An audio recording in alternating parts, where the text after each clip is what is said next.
Whew, I'm a little tired and excited at the same time because I just got back from Gamescom where I had the chance to play Batman Arkham Shadow. Yeah, a brand new game launching this October exclusively for the Quest 3 lineup. And it's made by Camouflage, which you may remember from their work on Iron Man VR, one of my personal favorite games of all time. And yeah, I spent about 30 minutes in one of the early segments of this new game, which mostly takes place in the sewers and a little bit inside Gotham itself. The gameplay you're about to see begins somewhat right after the intro, where you get your first hints of the main villain, the mysterious Red King, who's planning to unleash chaos on the city, and you have to stop him. Classic story, I know. A quick heads up, my first impressions are going to be completely spoiler free.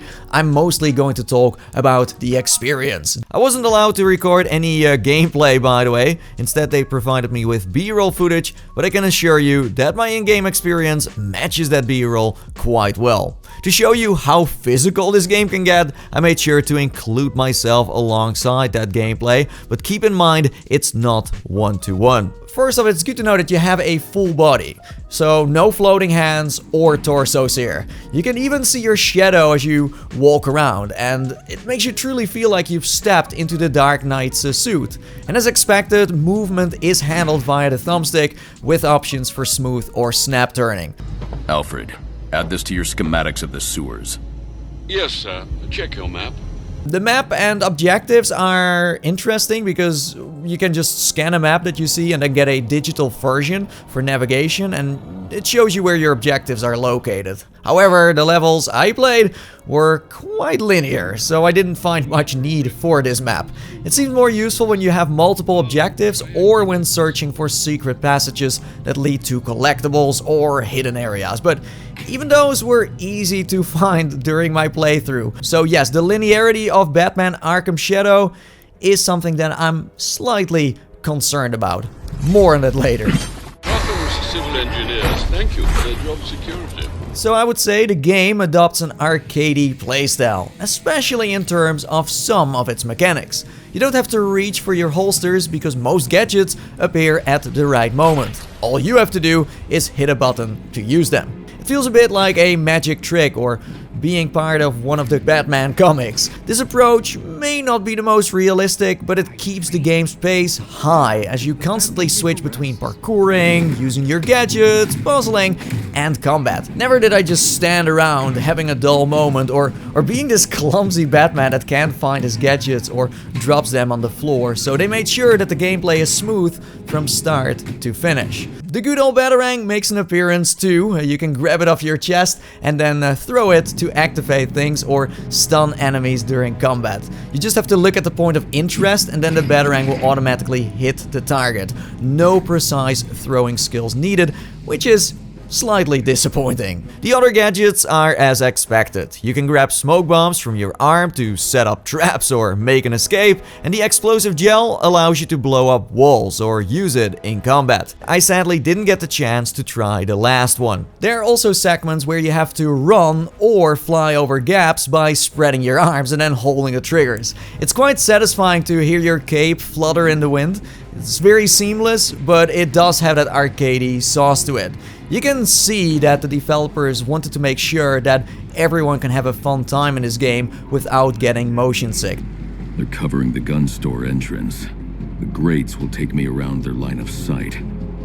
So, next up are the upgrades. Like in other Batman games, you can use a menu to upgrade your tech, and by engaging in combat or exploration, you gain XP that allows you to improve your stealth capabilities or unlock new takedowns. I didn't have much time to experiment with this, so I can't say how good or important these upgrades really are, but I do hope the progression system is deep enough to keep you hooked and engaged. So Nathi, what about exploration, bro? Well, there are plenty of moments you can just look around, take in the environment. There are sometimes props that you can grab, or you can look at a wall and there's a poster, and Batman will respond to that. Sometimes it has something to do with the story, and sometimes it's just a fun little sidetrack dialogue. Stuff that will put a smile on your face if you're a big Batman fan. Someone's practiced taking hostages. Tonight they played the wrong game.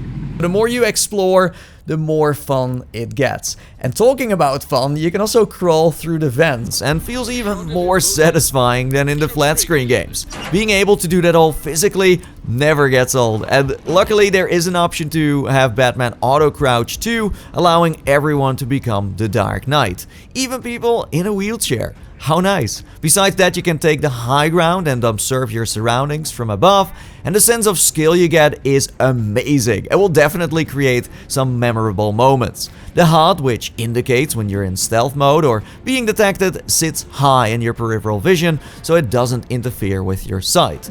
Your safety's on. Your hand's shaking. Shut up! I heard fighting outside.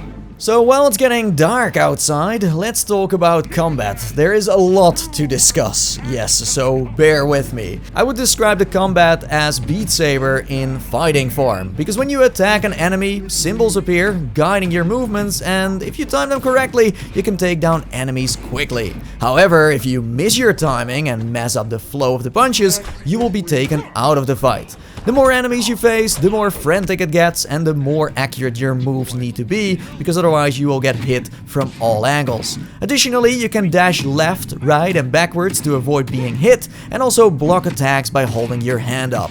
Each enemy can be finished off with a takedown, which is incredibly satisfying to execute, but isn't necessarily gritty. It's more like you're part of a comic book. You can combine these combat sequences with gadgets like the Batarang, explosive gel, or smoke bombs, and you're rewarded with more XP actually if you max out your combos and get creative with your tools. I found it hard to adjust to gameplay that doesn't let you hit enemies anywhere you want. It's like 95% of the titles we play nowadays. But I do understand why the developers went for this gameplay loop, as it allows a newcomer or a veteran VR player to fight multiple bad guys, while at the same time keeping it seamless without letting it feel frustrating or overwhelming.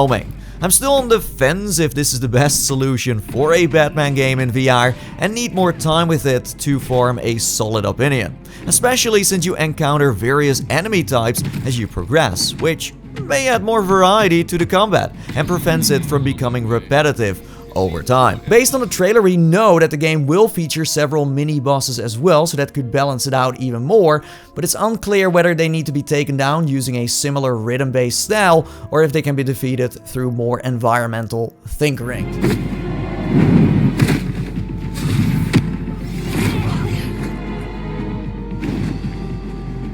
Personally, I found the stealth segments more enjoyable. You can use vents to sneak up on enemies, grab them from behind, take the high ground to hang them upside down, surprise them with an air kick, or disappear into the night with a smoke bomb. The possibilities are endless. The stealth mechanics felt more like I was in control, like I was really playing a Batman game. Literally less hand-holding and more me being the Dark Knight. They're armed. Take them apart one by one. Anyhow, you can also utilize the scanner anytime by holding the controller next to your head and tapping the button. This gives you a clear overview of enemy locations, their weapons, or clues for puzzle segments, or simply to spot collectibles. Depends on what you're looking for. This scanner was destined to be in VR, and it's one of the coolest features that you can utilize in the game, yeah. As my demo took place pretty early in the game, the detective work and puzzles were very basic and obvious. I'm not sure what they will be like later in the game, but I do hope they become more difficult over time, challenging you to multitask your way through by tinkering with different gadgets and things that you have to look for. So yeah, that's something that again is kind of unknown. Quite the rat infestation, sir. GCPD sent a squad to flush them out, but the police have gone silent. Story and characters. Besides talking to Alfred on the radio, I did not speak or interact with any of the characters, so I can't say much on what they'll add to the overall story, but I do expect them to be part of interactive cinematic bits like we've seen in Iron Man. Most importantly, in terms of performance, the game ran pretty smoothly. I did have a few frame drops here and there and textures that struggled to load in, but nothing truly game-breaking. The quest tree was capable enough to carry me through the entire demo. So, to wrap things up, a question I've been getting a lot from you guys is how linear Batman Arkham Shadow feels or is. So based on my 30 minutes, it did feel quite linear, yes, and you can't see it in the B-roll footage that much, but I had to open lots of doors and crawl through many vents to proceed to the next area, which were clearly points where the quest had to load in a new level. There are a few moments where I could go off the main path, but they never take you too far from the primary route. It's very similar to Arkham Asylum, but way more linear. I did hear that there will be some kind of moderate courtyard, serving as the main hub of the game, allowing access to different buildings, but we have yet to see what that's going to look like. So my session with Batman Arkham Shadow felt more like a dungeon crawling experience. Personally, I didn't mind that. I thought it was great, but I can see how others might prefer a more open world style game like Arkham Knight, which, let's be honest, is too ambitious for the current state of VR. We all want it, but it's just not possible at the moment. So overall, I thought the demo had a great balance between combat, detective work, and exploration.